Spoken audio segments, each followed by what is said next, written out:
Va ora in onda Chilometro Zero, agricoltura, pesca e ambiente, a cura di Lorenzo Viviani.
Buonasera, a voi la linea. Ed era il 1979, avete appena sentito Catholic Girl di Frank Zappa dall'album Just Garage, un doppio, un triplo, non mi ricordo più, devo dire la verità, però un grandissimo album del mitico Frank che inizia sempre a dare il La, il Do, il Fa, il Sol alle nostre puntate. Siete collegati su Radio Libertà, questo è Chilometro Zoom. Io sono Lorenzo Viviani, in regia c'è la mitica grandissima Sveva, che oggi mi sono ricordato di salutare, e ma nell'ombra, nelle tenebre, lì che aspetta, con sguardo torvo, sornione, c'è lui, po' di meno che... Antonino Danna, mi sembra chiaro. Sei stato lo stacco, Oh, no. cosa hai lasciato? Allora, cosa stai facendo, Antonino? Scusate i radioascoltatori. Ti ho lanciato così che sembrava che uscissi tipo il male, lo sai quello dei Guerre Stellari, l'imperatore lì che esce fuori con i raggi laser, niente, sei rimasto lì, non l'hai sfruttata, come mai? Perché sai, nel mentre che tu mi stavi per lanciare mi è stato chiesto a che ora vorremmo l'ospite, per cui stavo rispondendo, le 17:45. Quindi, va bene, è il bello della diretta, perché oggi sarà un po' difficile avere degli ospiti perché abbiamo un po' di problemi tecnici, però vediamo se riusciamo a risolvere anche perché gli ospiti sono ancora in forze, ma siamo anche in forze un po' con le nostre linee telefoniche. Cosa mi racconti, Antonino? Cosa mi racconti? Intanto questo ripartenza, perché l'altro venerdì non ci siamo stati. Io vengo da una giornata di Vinitaly, di Euroflora, quindi tanta gente, sì, in mezzo al verde, in mezzo agli stand di Euroflora. Invece tu cosa mi racconti?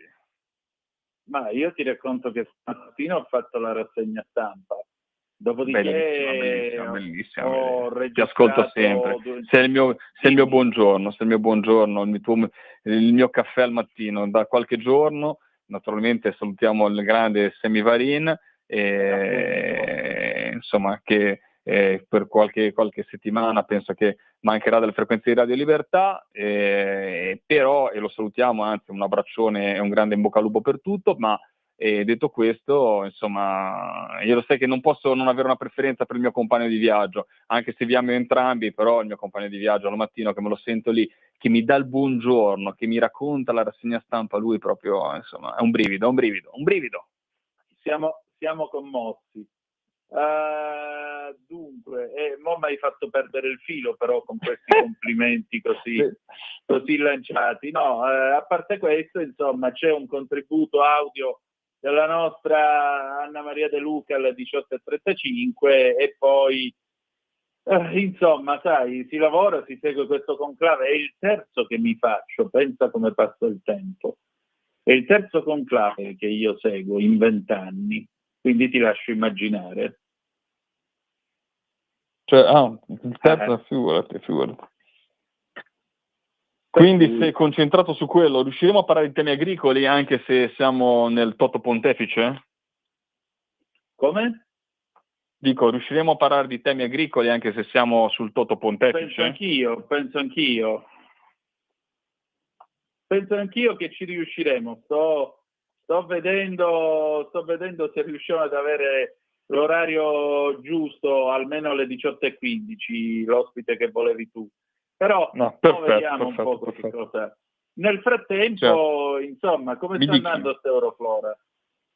Bene, tante presenze, pareri diciamo molto positivi, qualcuno che è sempre, c'è sempre il nostalgico che dice era meglio quando andava peggio, era meglio quando c'era lui, no, era meglio no, quando c'era lui no, però dicevano era meglio quando si faceva di là, quando si faceva di qua, poi per anni l'hanno fatto nei parchi di Nervi, quindi c'è stato mi sembra 2 Euroflora fatte in trasferta, quindi non erano fatte alla Fiera del Mare, qua a Genova, e adesso c'è stata anche una ristrutturazione, nuovi stand, c'è stata la ristrutturazione del Palasport, diciamo del palazzetto quello tondo circolare da Renzo Piano, quindi è stata anche una riduzione degli spazi perché l'ha fatto diciamo ridotto all'interno per permettere comunque di viverlo anche sul diciamo la parte esterna che sarà anche legata penso a delle attività commerciali, quindi insomma ci sono tante, soprattutto nei genovesi, tanti pareri differenti, però insomma tantissime persone, migliaia di persone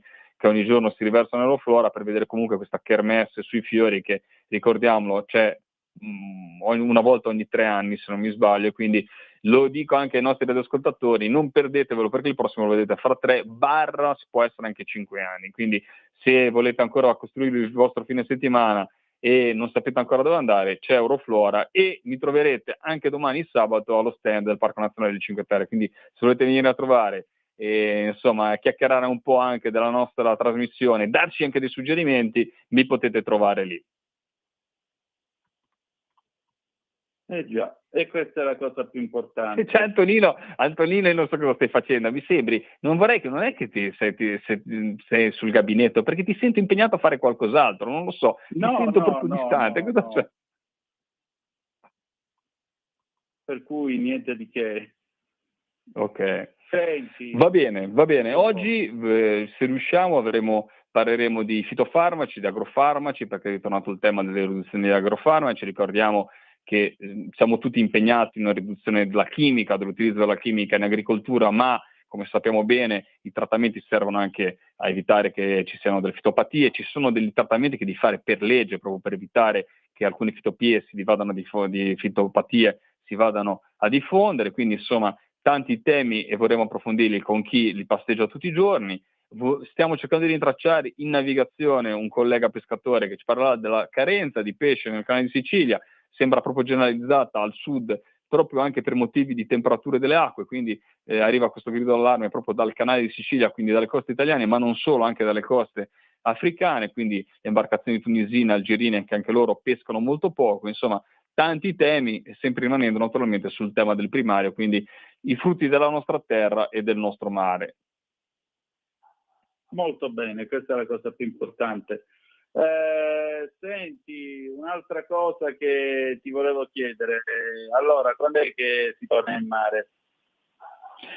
Siamo già tornati in mare, qualche inconveniente all'inizio della stagione che ci sta, qualche inconveniente di troppo, diciamolo, perché purtroppo come tutte le attività e come nei campi, quando ti arriva la grandinata, anche la pesca subisce dei danni, sei in mare, puoi avere dei problemi anche di carattere tecnico-meccanico, quindi stai sempre un po' a combattere, però devo dire la verità che rispetto a tanti problemi che affronta la pesca a livello nazionale o il granchio blu per quanto riguarda il delta De Pole e Ostre, che l'acciuga nel Mar Tirreno, gode in questo momento, almeno sembra, di ottima salute, perché insomma si pesca e insomma sembra che sia addirittura delle barche siciliane, cosa che succedeva solamente tanto tempo fa, sono venute a pescare nelle acque liguri, quindi vuol dire che insomma è un momento abbastanza topico, fortunato per il Mar Ligure, insomma, anche forse per una corretta gestione della risorsa che è stata svolta nel tempo, però questo ce lo diranno i posteri, dai. Ma certo, questa è la cosa più importante. Senti, allora, diamo nel frattempo pure un'occhiatina a Atlanta. Nel frattempo in Cile c'è stato un terremoto di magnitudo 7,5 allerta tsunami, il presidente Gabriel Boric è inviato la posizione delle zone costiere della regione. Antonino, scusami se ti interrompo. Lo sentivo male anch'io, ti sento male anch'io, Antonino. Ti sento metallico. Metallico, sì. Sei diventato una sorta di... Non è che ce l'hanno... Antonino l'abbiamo perso, non è più il vero Antonino, è una specie di robot sveva, perché lo sento un po' distaccato, poi mi parli metallico, poi veramente tipo Visitors, qualcuno si è impossessato di Antonino. Siamo siamo preoccupati. No, Antonino, dobbiamo fargli una domanda a questo clone di Antonino, dobbiamo fargli una domanda che sappiamo solo io e Antonino. Adesso lo studio durante la trasmissione, ti farò una domanda, se sei il vero Antonino mi dovrai rispondere in maniera, vediamo, ora me la penso. Anzi, me la penso nella pausa. Nei 10 minuti del direttore Sallusti io mi penserò la domanda che ti farò, che sappiamo solo di te, qualche confidenza veramente di quelle, insomma, che non abbiamo mai confessato a nessun altro, e vediamo se saprai darmi la risposta giusta. Va bene, d'accordo. Mi viene detto che l'ospite questo venerdì venerdì prossimo. Perfetto. Va bene, allora sentiremo, lo spoileriamo, Drei, che è, diciamo, il presidente di Conf Cooperative, Conf Agripesca, quindi tutte e due le parti, anzi lo sentiremo il venerdì prossimo e gli chiederemo anche un po' di questa crisi magari della pesca nella parte meridionale del nostro paese, quindi vedremo un po' un attimo se riesco a sentire. Allora ti dico in diretta a Sveva che mettiamo le nostre risorse alle 18:10, vediamo se riusciamo a sentire e a collegarci direttamente con Giovanni Lococo, che sto cercando di contattare al telefono. Molto bene. Senti, andiamo un po' di rassegna allora, vai. Però... No, ti volevo chiedere una cosa io intanto. Vai.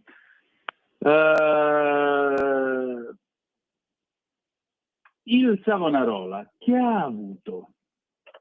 Savonarola ha avuto un problema meccanico abbastanza importante, che ha preso, insomma, ha dovuto ritirare l'imbarcazione in cantiere, e ha dovuto tirare giorni di lavoro, il personale è mandato a casa, insomma. Poi il grande problema, ne avevo accennato anche l'altra volta, che non si trovano più delle aziende che lavorano, che riescono a risolvere i problemi che una volta ti facevano. Cioè, una volta andavi, c'era quello che c'era il tornitore, ti rettificava l'asse, ti addrizzava un asse, ti metteva a posto un'elica. Adesso per fare questo lavoro abbiamo girato mezza Italia. Questo è il sintomo di un paese che anche a livello manufatturiero, artigianale, anche, diciamo, le piccole e medie imprese, è completamente scomparso. Questo tessuto è scomparsa anche la professionalità, perché l'asse, che ha avuto dei problemi, l'ha addrizzato una persona che sfiora gli 82-83 anni, quindi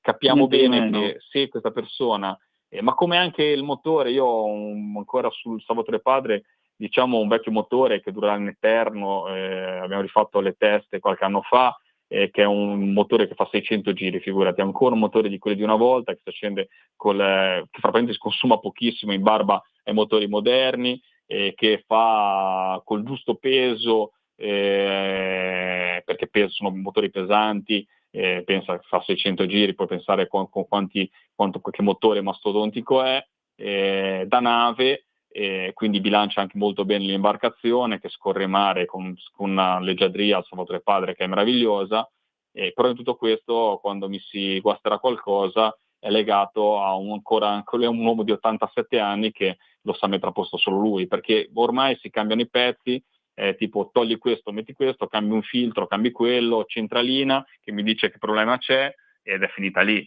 Questo è il grande problema della professionalità che esiste sempre meno. È un grandissimo problema, un grandissimo problema, un grandissimo problema.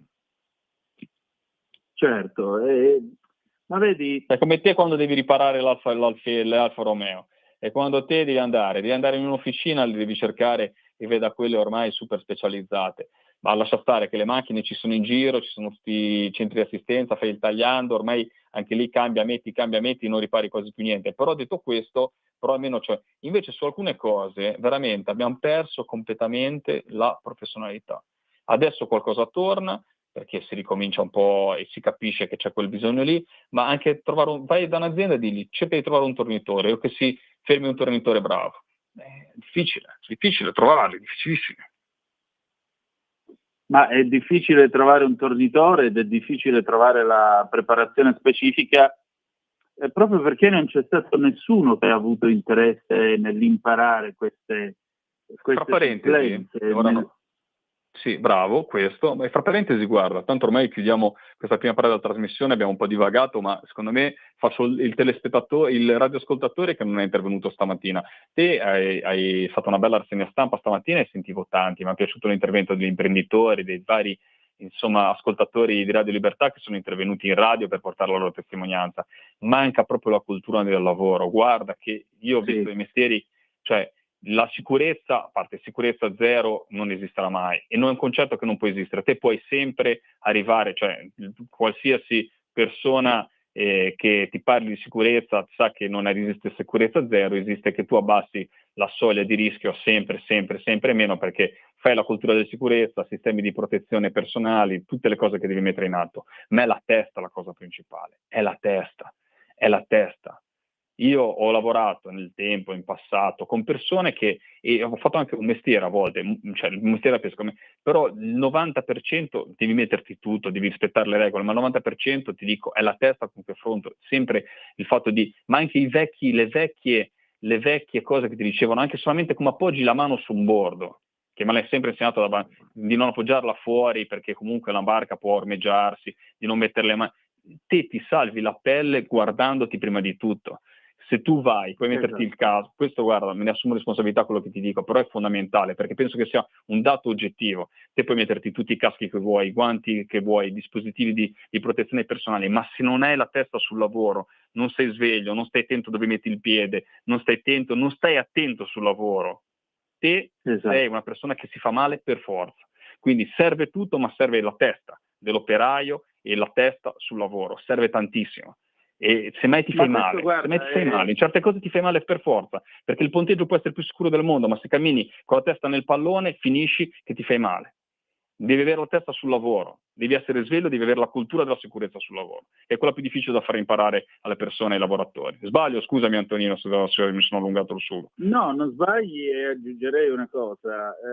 Safety first è in tutte le cose della vita, anche le più piccole, anche le più stupide. Stamattina, per esempio, io mi stavo facendo la barba appena sveglio con il rasoio alla lametta, quello alla lametta tipo rapinatore da strada, e per esempio non ero attento e mi sono fatto un taglio qua sotto la mandibola.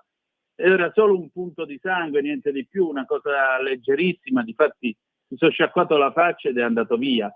Però il punto è questo: io stavo maneggiando un coso tagliente che non ha le guardie di sicurezza di queste cartucce che si usano ora, Mac questo e Mac quello, e di conseguenza se tu non sai maneggiare le attrezzature che ti danno, se non hai la prontezza e appunto il pensare in sicurezza, ti puoi far male con un rasoio, figurati che cosa ti può succedere su una barca, o che cosa ti può succedere se vai a riparare un impianto elettrico, se vai a riparare un impianto idraulico. Io avevo un cugino che faceva questa battuta, che lui avrebbe preferito fare l'idraulico anziché l'elettricista, perché almeno se sbagliavi da idraulico tutt'al più ti beccavi l'acqua in faccia.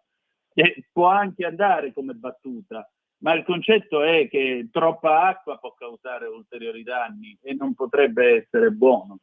Quindi sai, è sempre proprio la questione di essere concentrati sulle cose che si fanno e avere uno stacco netto tra le cose che devi fare lì e le cose che ti aspettano a casa. Quando tu sei nel tuo e stai facendo il tuo lavoro, tutto il resto è tagliato fuori.